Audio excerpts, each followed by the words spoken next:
नमस्कार दोस्तों, आप सभी का आपके अपने यूट्यूब चैनल देवा स्टडी चैनल में स्वागत है। दोस्तों, आज हम मध्य प्रदेश शिक्षक पात्रता वर्ग 3 2020 के मटेरियल्स के बारे में जानेंगे। तो दोस्तों, आज हम कवर करेंगे बाल विकास एवं शिक्षा शास्त्र के पहले चैप्टर को। ओके दोस्तों चलिए शुरू करते हैं। तो दोस्तों, हम पहला चैप्टर आज कवर करेंगे, वो है बाल विकास की अवधारणा और इसका अधिगम से संबंध। ओके दोस्तों पहला क्वेश्चन है, आपकी कक्षा में एक बालक बड़ों से तू तड़ाक करके बोलता है। बालक के इस अशिष्ट व्यवहार को दूर करने के लिए आप क्या उपाय करेंगे?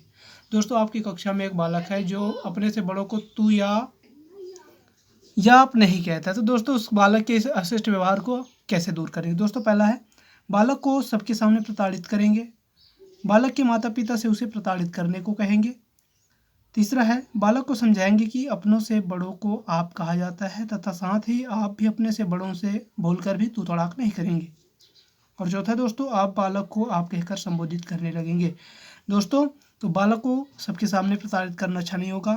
दूसरा है, बालक के माता पिता से भी उसे प्रताड़ित कराना अच्छा नहीं होगा। तीसरा सही है दोस्तों, जो तीसरा है आपका एकदम सही है। ये बालक को समझाएंगे कि अपनों से बड़ों को आप कहना चाहिए और हम भी अपने से बड़ों को कभी भी तू या तड़ाक करके नहीं बोलेंगे, आप ही बोलेंगे। तो उसके दिमाग में ये बात बैठ जाएगी कि अपने से बड़ों को आप कहा जाता है और वो अपने से बड़ों को आप कहने लग जाएगा। ओके दोस्तों, चलते हैं और आगे। क्वेश्चन नंबर दूसरा है दोस्तों, पूर्व प्राथमिक शिक्षा ग्रहण करने के लिए उपयुक्त आयु है। दोस्तों, प्राथमिक शिक्षा जो प्राथमिक शिक्षा जो पहली से 5वीं तक की होती है, उसके पूर्व प्राथमिक शिक्षा जो नर्सरी LKG UKG वो क्लासें पूर्व प्राथमिक शिक्षा कहलाते हैं। तो वो है दोस्तों 2 से 6 वर्ष, यानी पूर्व प्राथमिक शिक्षा ग्रहण करने के लिए उपयुक्त आयु है 2 से 6 वर्ष। तो आपका सही आंसर हो जाएगा 2 से 6 वर्ष। और तीसरा नंबर है दोस्तों, निम्नलिखित में से क्या मानव की ज्ञानेंद्रिय नहीं है? तो मनुष्य के 5 ज्ञानेंद्रिय होते हैं, जैसे आँख, कान, नाक, जीभ और त्वचा।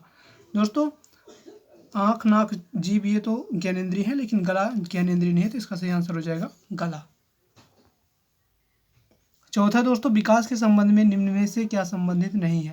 तो दोस्तों, अगर किसी भी व्यक्ति का विकास हो रहा होगा या होगा तो उसकी कार्य क्षमता में वृद्धि भी होगी, व्यवहार में परिवर्तन होगा, स्वभाव एवं दृष्टिकोण में परिवर्तन होगा, इसे तो विकास कहते हैं। लेकिन आकार में परिवर्तन होता रहे उसे विकास नहीं कहा जा सकता।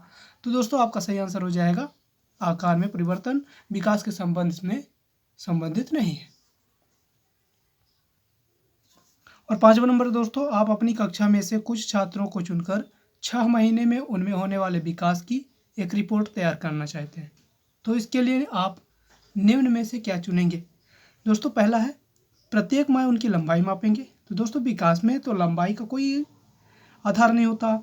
दूसरा है, प्रत्येक माह उनका वजन तोलेंगे। तीसरा है, प्रत्येक माह उनके आकार में होने वाले परिवर्तन की जांच करेंगे। और चौथा है, प्रत्येक माह उनकी रुचियों, आदतों, दृष्टिकोण, स्वभाव, व्यक्तित्व, व्यवहार आदि में होने वाले परिवर्तनों की जांच करेंगे। दोस्तों, आपका सही आंसर हो जाएगा चौथा, प्रत्येक माह उनकी रुचियों, आदतों, दृष्टिकोण, स्वभाव, व्यक्तित्व, व्यवहार आदि में होने वाले परिवर्तनों की जांच करेंगे। ओके दोस्तों, यही विकास की एक रिपोर्ट तैयार करने का आधार है। तो 6वां दोस्तों, आप अपनी कक्षा के बच्चों में ईमानदारी की शिक्षा देना चाहते हैं। इसके लिए आप क्या करेंगे? पहला है, बेईमान बच्चों को कठोर दंड देंगे। दूसरा है, बच्चों के समक्ष ईमानदारी के महत्व पर विस्तारपूर्वक प्रकाश डालेंगे। तीसरा है, ईमानदार बच्चों को पुरस्कृत करेंगे। और चौथा है, बच्चों को ईमानदार व्यक्तियों की सफलता के उदाहरण देंगे। दोस्तों, बेईमान बच्चों को दंड देने से भी कोई फायदा नहीं होगा। बच्चों के समक्ष चाहे किसी भी व्यक्ति की ईमानदारी के महत्व पर विस्तारपूर्वक प्रकाश डालिए, वो उनके ऊपर से ही चला जाता है।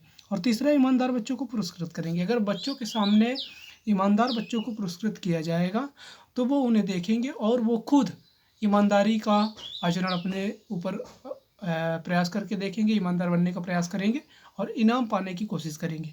दोस्तों, आपका सही आंसर हो जाएगा तीसरा, ईमानदार बच्चों को पुरस्कृत करेंगे।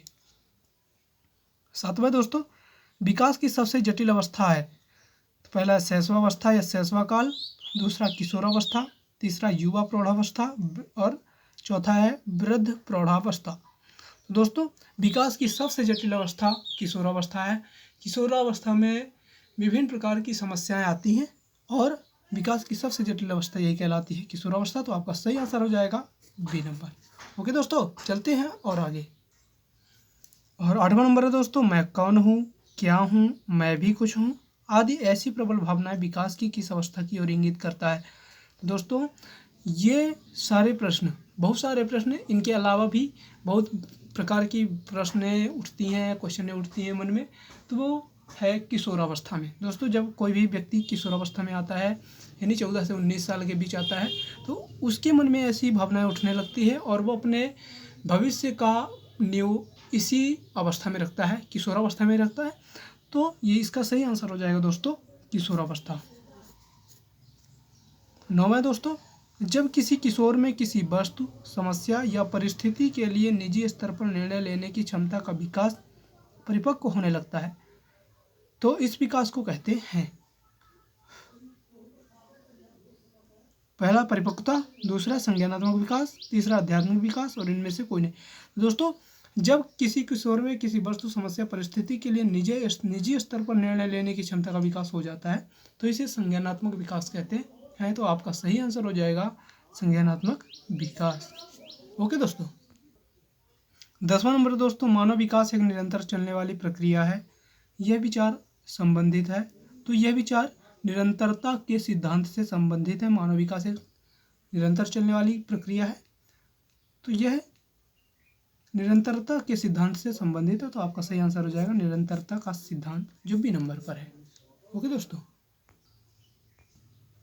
11वां नंबर है दोस्तों, मानव का विकास निम्न में से किस पर निर्भर होता है। तो दोस्तों मानव का विकास उसकी बुद्धि तथा वातावरण से मिलने वाली परिपक्वता पर निर्भर होता है। तो आपका सही आंसर हो जाएगा उसकी बुद्धि तथा वातावरण से मिलने वाली परिपक्वता पर। 12वां दोस्तों, उच्च प्राथमिक स्तर के बालक की विशेषता नहीं है। दोस्तों उच्च प्राथमिक स्तर के बालक 6वीं से 8वीं क्लास तक के बच्चे उच्च प्राथमिक स्तर के बच्चे कहलाते हैं। दोस्तों पहला है कार्यों को शीघ्रता से करना, दूसरा है डेटिंग करना, तीसरा है विभिन्न प्रकार के व्यवहार का प्रदर्शन करना, चौथा है सफलता के अनुभव करने की चाह रखना। दोस्तों इसका सही आंसर हो जाएगा डेटिंग करना, क्योंकि उच्च प्राथमिक स्तर के बच्चे अथवा 6वीं से 8वीं तक के बच्चों की विशेषता नहीं है डेटिंग करना। तो इसका सही आंसर हो जाएगा डेटिंग करना। दोस्तों अगर हमारा चैनल आपको पसंद आया हो, ये वीडियो अगर लगे आपके काम की है, तो हमारे चैनल को लाइक करें, शेयर करें और सब्सक्राइब करना ना भूलें। धन्यवाद। तब तक आप हमारे साथ बने रहिए। हम मिलेंगे अगली वीडियो में।